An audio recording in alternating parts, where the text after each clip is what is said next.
नमस्कार दोस्तों, कैसे हैं आप लोग। स्वागत है मेरे यूट्यूब चैनल पर। आज की वीडियो में हम लोग कक्षा 11 के नए सिलेबस की बात करेंगे। जैसा कि आप लोग जानते हैं कि कोविड-19 यानी कोरोना वायरस महामारी के कारण सभी क्लासों के पाठ्यक्रम को 30% कम कर दिया गया है। तो हम इस वीडियो में वही बात करेंगे जो 30% निकाले गए सिलेबस हैं। तो इसमें से कुछ चैप्टर हटा दिए गए हैं और अधिकतर चैप्टरों के अंदर से कुछ टॉपिक्स हटाए गए हैं। तो हम इस वीडियो में एक बाय एक सभी चैप्टर से जो हटाए गए टॉपिक्स है उसके विषय में बात करेंगे। तो इसके लिए आपको वीडियो को अंत तक देखना होगा। आप लोग मेरे चैनल को सब्सक्राइब अवश्य कर दें तथा बेल आइकन को भी दबा दें, जिससे अगली वीडियो के नोटिफिकेशंस मिलते रहें। तो चलिए स्टार्ट करते हैं हम लोग। तो पहला चैप्टर, जैसा कि हम लोग जानते हैं, कक्षा 11 में इकाई 1 रसायन की कुछ मूलभूत अवधारणाएं हैं। तो इसमें से जो सामान्य परिचय वाला पोर्शन था उसको हटा दिया गया है। तो सामान्य परिचय के अंतर्गत द्रव्य की कणिक प्रकृति तथा ऐतिहासिक पहुँच, रासायनिक संयोग के नियम, डाल्टन का परमाणु सिद्धांत, तत्व, परमाणु अणु की अवधारणा, ये सब सिलेबस से हटा दिए गए हैं चैप्टर नंबर 1 से। हालांकि ये बहुत ही सामान्य चीज़ें हैं, ये सब आना ज़रूरी भी है। तो हालांकि सिलेबस में नहीं है लेकिन इसको आप लोग पढ़ लेना। तो परमाणु संरचना की अब हम बात करेंगे। इकाई 2, तो इकाई 2 में से इलेक्ट्रॉन, प्रोटॉन, न्यूट्रॉन की खोज किसने की है, ये सब, और परमाणु क्रमांक, समस्थानिक, संभारिक, थॉमसन का परमाणु मॉडल, रदरफोर्ड का परमाणु मॉडल और इसकी सीमाएं, तो ये सब भी सिलेबस से हटा दिए गए हैं। हालांकि ये सब भी बहुत ही सामान्य चीज़ें हैं, ठीक है। तो वही चीज़ें हटाई गई हैं जो सामान्य है या तो कक्षा 9 के सिलेबस में पहले रह चुका है, तो इसको भी आपको जानना ही है। तो एग्ज़ाम की दृष्टि से तो महत्वपूर्ण नहीं है। फिर अगले चैप्टर की हम बात करेंगे, चैप्टर नंबर 3। तो चैप्टर नंबर 3 क्या है? तत्वों का वर्गीकरण और गुणधर्मों की आवर्तिता। तो इसमें से बहुत ज़्यादा टॉपिक्स नहीं हटाए गए हैं, बस 2 टॉपिक्स छोटे छोटे हटाए गए हैं। वर्गीकरण की सार्थकता और आवर्त सारणी के विकास का संक्षिप्त इतिहास। इसके बाद अगला जो चैप्टर है, इकाई 5, द्रव्य की अवस्थाएं, गैस एवं द्रव। तो जैसा कि हम लोग जानते हैं द्रव्य की 3 अवस्थाएं होती हैं, ठोस, द्रव और गैस।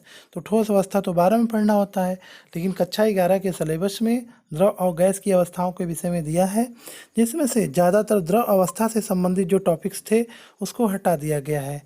तो द्रव अवस्था से संबंधित जो टॉपिक्स थे उसको क्या किया गया है? हटा दिया गया है।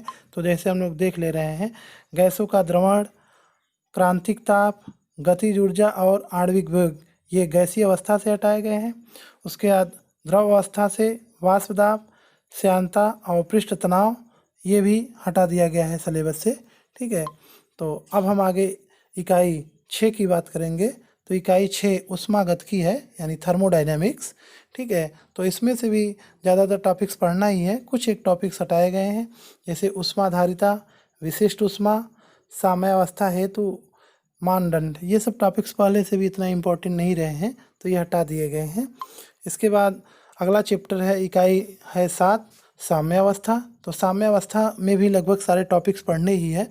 इसमें से बस हेंडरसन समीकरण हटाया गया है और लवण का जल अपघटन, यानी जल अपघटन, ये भी, लवण का जल अपघटन भी बहुत महत्वपूर्ण टॉपिक्स नहीं है, हालांकि इसे जानना चाहिए, ठीक है। तो ये सब टॉपिक्स हटा दिए गए हैं। और इसके बाद अगला चैप्टर है इकाई 8, रेडॉक्स अपक्रिया। तो रेडॉक्स अपक्रियाओं के अनुप्रयोग नहीं पढ़ने हैं, बाकी सारी चीज़ें इसमें पढ़नी है। रेडॉक्स अपक्रिया का मतलब होता है ऑक्सीकरण अपचयन अपक्रिया, ठीक है। इसके बाद अगला चैप्टर है हाइड्रोजन। हाइड्रोजन इकाई 9 है। तो हाइड्रोजन का विरचन, गुणधर्म तथा उपयोग, ये सब नहीं पढ़ना है। इसके साथ साथ हाइड्रोजन परऑक्साइड भी हटा दिया गया है पूरी तरीके से, क्योंकि हालांकि ये थोड़ा सा महत्वपूर्ण टॉपिक्स था। तो हाइड्रोजन परऑक्साइड का विरचन, अपक्रियाएं और संरचना तथा उपयोग, ये सब नहीं पढ़ना है।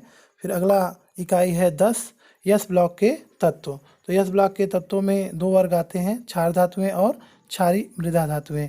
तो इसमें से दोनों वर्गों के तत्वों से कुछ टॉपिक्स हटाए गए हैं।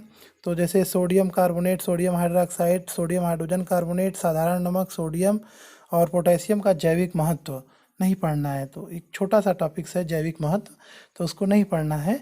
ऐसे ही यहाँ कैल्शियम ऑक्साइड, कैल्शियम कार्बोनेट, चूना व चूना पत्थर के औद्योगिक उपयोग और मैग्नीशियम तथा कैल्शियम का जैविक उपयोग या जैविक महत्व, ये टॉपिक्स नहीं पढ़ने हैं।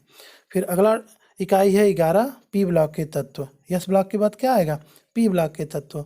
तो पी ब्लॉक के तत्वों में 2 वर्ग पढ़ना है, वर्ग 13 और वर्ग 14 के तत्व। तो इसमें से जो टॉपिक्स नहीं पढ़ना है हम लोग देख सकते हैं। कुछ महत्वपूर्ण यौगिक जैसे बोरेक्स हुआ, बोरिक अम्ल हुआ और बोरान हाइड्राइड हुआ, एल्युमिनियम अम्लों और क्षारों के साथ अपक्रियाएं और उपयोग, ये सब टॉपिक्स वर्ग 13 के तत्वों से नहीं पढ़ना है। अब इसके बाद हम लोग देखेंगे वर्ग 14 के तत्व। तो वर्ग 14 के तत्व से भी ये सब टॉपिक्स नहीं पढ़ने हैं। कार्बन के कुछ मूल महत्वपूर्ण यौगिक के उपयोग और ऑक्साइड, उसके बाद सिलिकॉन के महत्वपूर्ण यौगिक और उसके उपयोग, silicon tetrachloride, silicon, silicate, zeolite, ये सब टॉपिक्स थोड़ा कठिन भी थे तो हटा दिए गए, अच्छा ही है, ठीक है। तो ये सब टॉपिक्स हमें नहीं पढ़ना है, ये सारे टॉपिक्स। अब इसके बाद अगला चैप्टर जो है कार्बनिक रसायन की कुछ मूलभूत अवधारणाएं एवं सिद्धांत, यानी यहाँ से हमारा कार्बनिक वाला पोर्शन दिया है। तो जिसमें से ये तो चैप्टर बहुत बड़ा है, इसमें यूपीएससी नाम वगैरह सब पढ़ना है। तो जो टॉपिक्स नहीं पढ़ने हैं, कुछ यहाँ प्रैक्टिकल से संबंधित टॉपिक्स है, जैसे कार्बनिक यौगिकों का शोधन नहीं पढ़ना है, गुणात्मक और मात्रात्मक विश्लेषण की विधियाँ नहीं पढ़ना है। फिर उसके बाद अगला चैप्टर है हाइड्रोकार्बन। तो हाइड्रोकार्बन केवल हाइड्रोजन और कार्बन से बने होते हैं। तो इसमें एल्केन, एल्कीन, एल्काइन है। तो इसमें से हमें एल्केन को नहीं पढ़ना है। एल्केन के कुछ टॉपिक जैसे दहन और ताप अपघटन को नहीं पढ़ना है, ठीक है। और इसके अंतर्गत हैलोजनीकरण की मुक्त मूलक क्रियाविधि भी नहीं पढ़ना है। फिर इसके बाद इकाई 14 है पर्यावरणीय रसायन, जो कि ये प्रदूषण से संबंधित है, पर्यावरण से संबंधित है। ये पूरा का पूरा चैप्टर ही नहीं पढ़ना है। तो ये था हमारा कक्षा 11 का सिलेबस, जो कि नहीं पढ़ना है जो टॉपिक्स। तो इन टॉपिकों को आप लोग बुक से सेलेक्ट करके उसे एग्ज़ाम के पॉइंट ऑफ व्यू से नहीं पढ़ेंगे, वैसे जानकारी के लिए आप लोग पढ़ सकते हैं, हालांकि एग्ज़ाम में इससे क्वेश्चंस नहीं आएंगे। तो इसके बाद हम लोग देख ले रहे हैं कि चैप्टर वाइज क्या स्थिति है।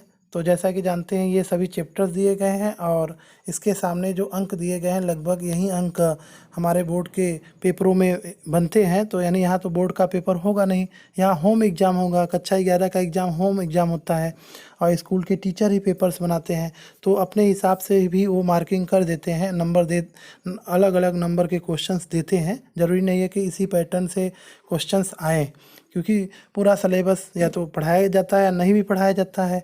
तो यानी होम एग्ज़ाम होने की वजह से टीचर्स अपने हिसाब से ही मतलब पेपर देंगे, ठीक है। तो आज की वीडियो में बस इतना ही। आप लोग मेरे चैनल को सब्सक्राइब कर लीजिए। मिलते हैं अगली वीडियो में।